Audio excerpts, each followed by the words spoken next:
आणि एक महत्त्वाची बातमी, पहलगाम मधील दहशतवादी हल्ल्यानंतर सामनातून केंद्र सरकारवर टीका करण्यात आली। पुलवामा आणि पहलगाम प्रकरणानंतर मोदी शहांना सत्तेत राहण्याचा नैतिक अधिकार उरलेला नसल्याचं सामनामध्ये लिहिलेलं आहे। तर अमित शहा सगळ्यात अपयशी गृहमंत्री असल्याची टीका देखील आता सामनाच्या अग्रलेखात करण्यात आलेली आहे। महत्त्वाची आणि मोठी ब्रेकिंग न्यूज आपण पाहतोय।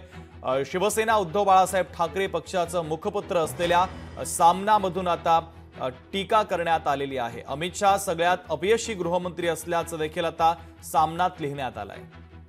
दरम्यान सामनामध्ये नेमकं काय म्हटलेलं आहे, काय लिहिलेलं आहे आपण पाहूयात।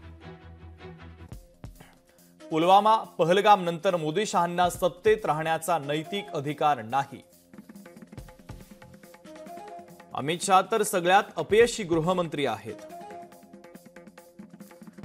कारस्थानी व्यापारी वृत्तीच्या माणसानं गृहमंत्री पदावर बसणं हा देशाला धोका आहे।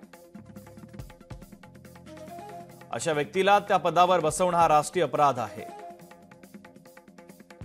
या अपराधाची किंमत देश चुकवतोय।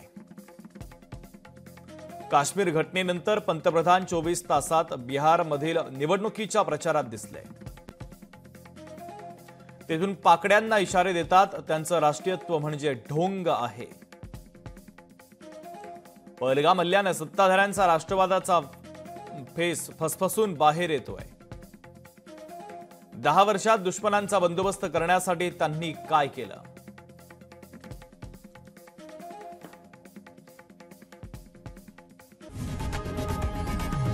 लोकशाही मराठी ऐका, पहा, जागरूक रहा।